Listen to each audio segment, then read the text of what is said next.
coming to shelter you and give you shelter. You cannot stick around in Brahman effulgence safely. And it is not a natural position for the soul. It's a compromised position. Really speaking, you become completely secure only when you understand the personality of Godhead. Because you also have a personality, Krishna has a personality, and between two persons there is a relationship. That relationship keeps the thing very fixed. You don't have to come back to the material world again. So here Kapila is establishing and reiterating that I am that Supreme Person. So in the Bhagavatam you will see that Krishna is coming also to tell Hiranyakashipu, I am a person. And because you are like this, I have to take up this gory form as Narasimhadev. I still have a form, I still am a personality. And I'll destroy you, tear you apart for being so atheistic. This is the end of atheism. And then he glorifies his son, Hiranyakashipu's son, Prahlad, who was so personalistic and who understood the personal form of the Lord and had established a relationship of Bhakti with the Lord. It is because of that he came.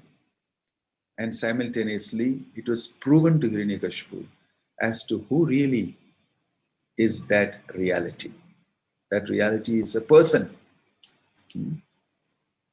So Bhagavatam is filled with instances of Krishna revealing his personality to many of his devotees, especially those who were prominently situated, like Prahlad, like Bhishma Dev, like the Pandavas, and all of them.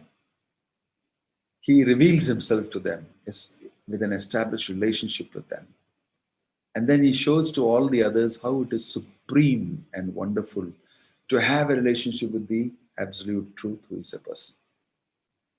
And you'll see in the story of Prahlad, this comes out very nicely. Also in the story of Dhruva Maharaj, it comes out wonderfully. Dhruva Maharaj is bitten by material situation and he goes with the anger and material desire. And when the Lord appears, he becomes completely peaceful. His anger, his ambition, all that is gone. Swamin kritartho asmin varam na yache. He said, no, I don't want a kingdom. I don't want any boon. I just want you. I just want to be engaged in your service and to be looking at you. Instantly, everything changed for him. How whenever you're exposed to the Supreme Lord, all your Brahman conception, all your materialistic conception, everything can be destroyed. It's so important for us to understand the personality of the Supreme Absolute Truth. Right? So once we do that, we are in safe ground. Then only we are sheltered. That's what Krishna is telling here. There is no other shelter. If you resort to any other shelter apart from this, you will be agitated. You will not feel complete. You will not be safe. You're not safe. Right? Mamekam sharanam braja aham tvam sarva papepyo mokshayisyami. If you surrender to me alone, I have the capacity to remove all your karma and situate you properly in a safe situation. So the question here is accepting there is somebody called God. I can understand how difficult it is for people who have never been introduced to God, who don't know this culture at all. I mean, why do you have to believe somebody like that exists at all is the question. I don't see him, I don't know anything about him. But even philosophically, why should there be a God? Why should there be a God? This is the type of question they ask. Okay? So, under the situation, how do we answer that? Well, that's what I explained to you in the beginning. You will die. You will die. And what is the meaning of the death? You have to wake up to that. One who understands death and is afraid of death only can be pushed into God consciousness. The terrible fear of death is what gets you to surrender to Krishna. Because it's not just a fear, ordinary fear. I saw some buchandi with two big teeth, or I'm afraid that the income tax people will come and raid my place, or I'm afraid that these are all nothing compared to the real fear of death. There is something called fear of death that happens to you when you see the Yamadutas. When the Yamadutas, you see them swinging their rope and coming, and they say, yeah, now ready, let's take you. That's a deadly fear. Deadly fear. Why? Because you suffer immense pain, and you know from the past you have suffered this bahunam janmanam ante, all that memory comes back to you. How painful it is. Why? Ripping off from the soul from the body by force. On your own, you'll never get out of the body. You're not interested. You love it. You're attached to it. So there is another agency who comes and throws you out of the body. That is called death. Death is not just you see a corpse there. He's dead. There are lots of things happening to you who are spirit soul. You see, in Vedic system of thought, you know that you're spirit soul. It's already taught to you from as soon as you're born, from then onwards. But although I know I am spirit soul, I am not able to understand my relationship with Krishna. Therefore, I am fearful that definitely one day this will stop. Why? Because I am spirit soul. I'll be taken out of my body by force. That pain is described. It is a pain equal to the sting of 1,000 scorpions. You know, one scorpion stings you. Or a snake, thousands of snakes stinging you together. And that pain.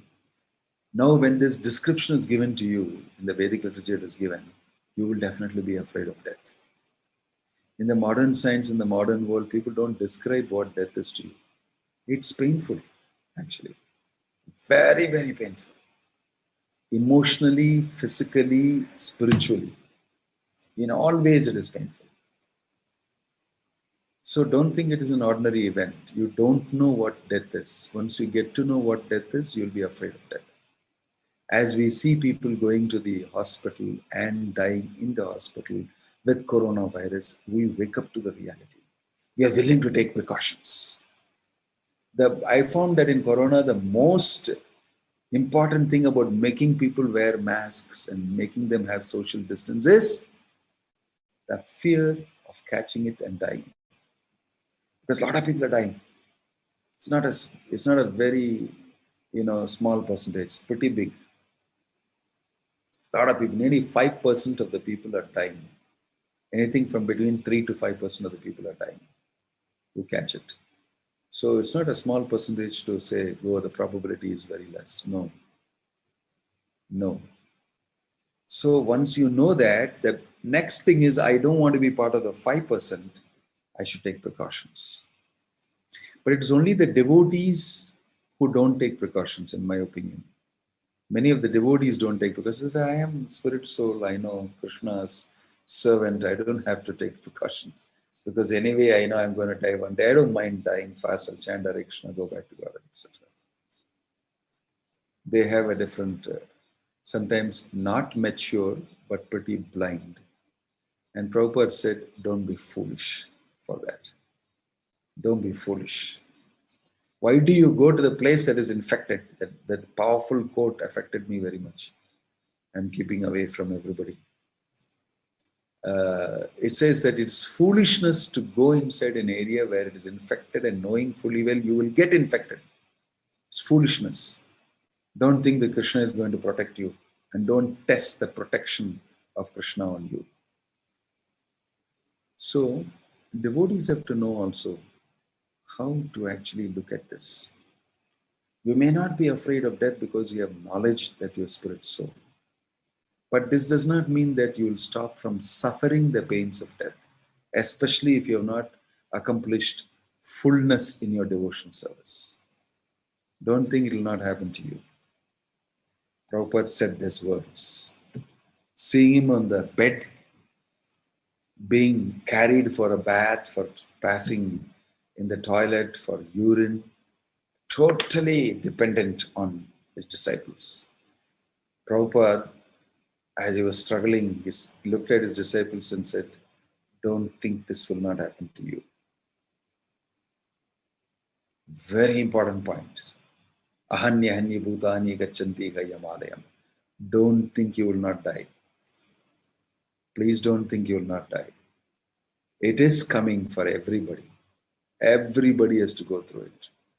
But if you have taken shelter of Krishna, heart and soul fully and meditated on him, Krishna is telling here, I will handle it. This is what happened to Dhruva Maharaj. Death and all that, he handled it. He stepped over death by putting his feet on death's head and got into the Vaikuntha Airlines for him to be going back to Godhead with so many others who had come from Vaikuntha to take him back. Grand send-off from the material world. Grand reception from the spiritual world. They came inside the material world and took him and went. They came inside and took him and went. What an amazing reception. Why? He has conquered birth and death. How? By completely depending on Krishna. Completely depending on Krishna. This is a situation with the Ajamila also. He's a Brahmana who knew very well what is what. In spite of that, he indulged, got stuck, got entangled. And then he saw this conversation between the Yamadutas and the Vishnudutas. He was amazed. Ha! All my memories come back. Now I understand what a fool I am. And he became fixed in Krishna consciousness. So, sensitizing ourselves to the fact of death, which means all these things that you're living in, your ideas, your thoughts, your attachments, your possessions, your assets, your relationships materially, all of them are tottering like a drop of water on a lotus petal. Kamala dala jala, jivana talamala, pajahu haripada nitire. So just like water, kamala dala, water on a lotus leaf, kamala dala jala, jivana tala. Our life is like tottering. Anytime, roll and fall down. It will roll and fall down. So, understanding death and taking some measure about it, doing something about it, will lead you to, if you read exhaustively and understand exhaustively, lead you simply become completely absorbed in Krishna meditation. No death will occur. Even if it occurs, it will not affect you. You will not be afraid. Like I always mention, Parikshit Maharaj was in that position. Parikshit Maharaj was in that position of being able to accost death. And he said that let that snake bird or whatever that creature is by whom I'm supposed to die, come and bite me. I have already sold myself to Vishnu. My mind is fixed on Vishnu. And nothing can be done by him to me. So this is the meaning of a complete realized person that is being spoken about here.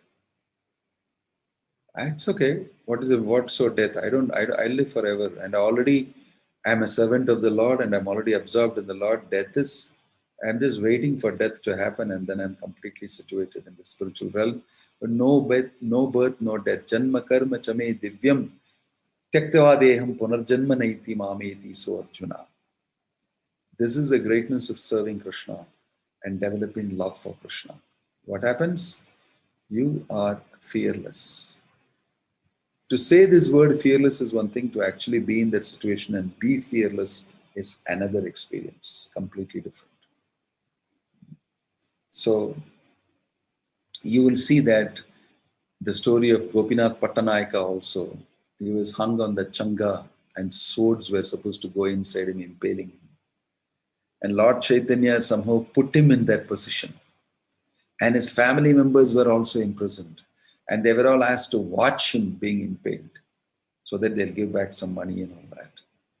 So Lord Chaitanya put them into such a situation. Then he wanted to know, what were you doing when you were on the changa? And Gopinath said that I was just chanting the holy name and thinking of your lotus feet. Lord Chaitanya became pleased and he asked his family members, what were you people doing when you were going to see your son actually dying, going to die? They also said, we just intensely thought of your lotus feet and chanted Hare Krishna.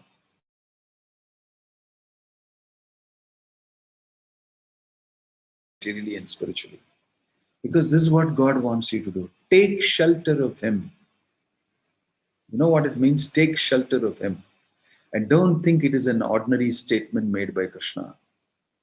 He's telling that, Ashraya, take shelter of me.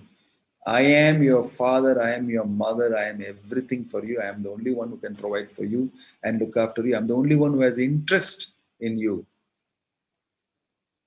So it is wise to take shelter of God, of Krishna. We should not try to contest that. We should not try to contest that. So history shows that very nicely. Nowadays it's becoming very, very gross materialism.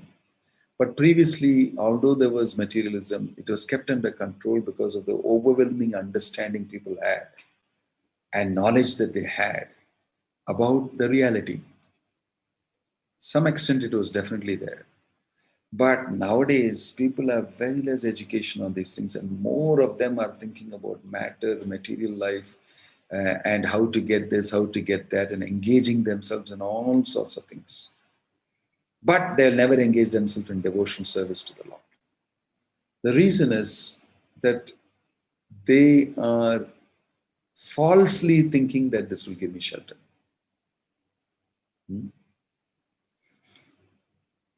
I think in the Skanda Purana, there is a quote that says, one who gives up the Supreme Lord and surrenders to other entities like demigods and this and that and Brahman realization, everything. He's like a person who has given up his mother and taken shelter of a prostitute. A strong statement. The prostitute analogy means that prostitute is temporary. She is not like your mother who gave birth to you and has a permanent relationship with you, sort of, in this life. Even if you say no to it, you can't deny the fact that you came from your mother. You'll have to really stand upside down and try to prove, even then you'll not be able to prove, that everybody is born from a mother and therefore you came from a mother. Whoever that is, respectably. You can't deny it. Similarly, you cannot deny that everything comes from Krishna. Janmadhyasya yataha yato va imani bhutani. Why is the scientist, why are the philosophers, we're trying to deny the fact that everything comes from one source called God? That is an interesting question. That's got real deep psychology in it. Why, although you know God exists, you deny Him? That's a moot question. It's not that I don't see God, I don't believe in God, therefore I cannot do this. No. It is just that you have decided not to do it. The fact that you've decided not to do it shows increasingly that you know there is God. You can at the most say, I don't know about God. Agnostic you can be. But from the way I understand that, people go out of their way to bash religion and God, this thing. That shows that they know somebody is there, definitely.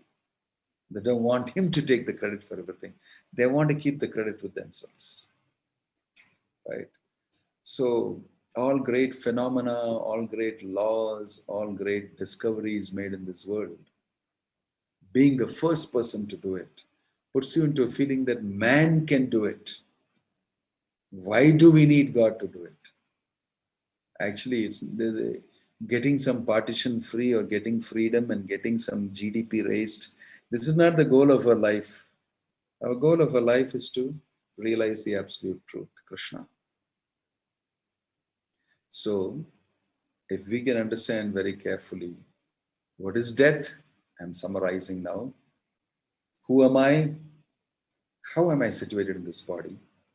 And what does death really mean to me as an experience?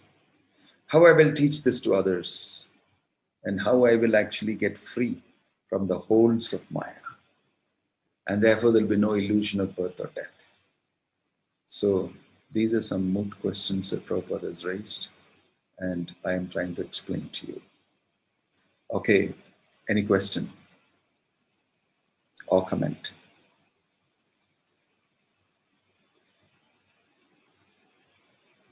Any question or comment?